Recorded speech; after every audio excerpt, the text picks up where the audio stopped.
İran İslam Respublikası Xarici İşlər Nazirliyinin yeni sözçüsü Sadiq Hüseyn Cabiri Ənsari yerli və xarici media nümayəndələri ilə keçirdiyi ilk mətbuat konferansında mənim Azərbaycan Respublikasında baş verən hadisələr və Xarici İşlər Nazirliyinin bu hadisələr qarşısındakı addımları barədə sualımın cavabında dedi.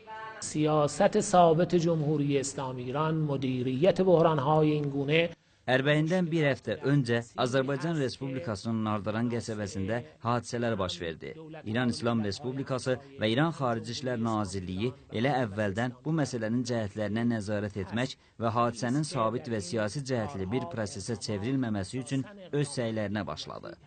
Azərbaycan Respublikası hökuməti ilə məsləhətləşmələr aparıldı. Bu məsləhətləşmələr nisbi şəkildə uğurlu oldu və səbəb oldu ki, bu hadisələr bir proses deyil, bir hadisə çərçivəsində idarə olunsun.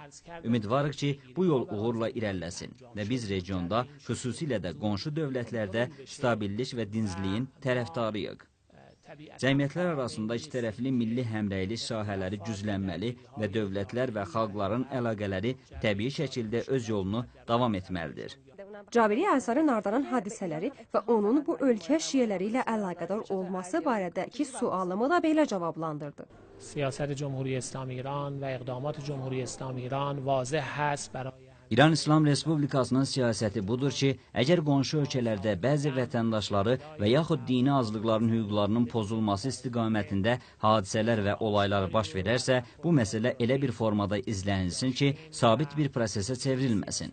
Region dövlətləri dini qarşıdurma və toqquşma, o cümlədən şiə və sünni qarşıdurmalarının genişlənməsinə zəmin yaratmamalıdırlar. Çünki bu toqquşmaların yaranması İslam ölkələrinin xeyrinə deyil. Bu proseslər diplomatik yollarla izlənildi və bu ölkələrlə olan müsbət əlaqələr potensialından bu məsələnin izlənilməsi üçün istifadə olundu. İran İslam Respublikasının prinsipal siyasəti dünya ölkələrinin daxili məsələlərində müdaxilə etməməkdir. Lakin Azərbaycan Respublikasının bəzi mediaları tərəfindən şiəliyi ifratçı adlandırmaq məsələsi artıq Azərbaycanın daxili məsələsi deyil və İslam və şiəlik dünyasına aid bir məsələdir və bu məsələ ilə davranmaq lazımdır deyə İran İslam Respublikasının Xarici İşlər Nazirliyinin sözçüsü vurğuladı. Sima Babapur, Səhər kanalı, Tehran.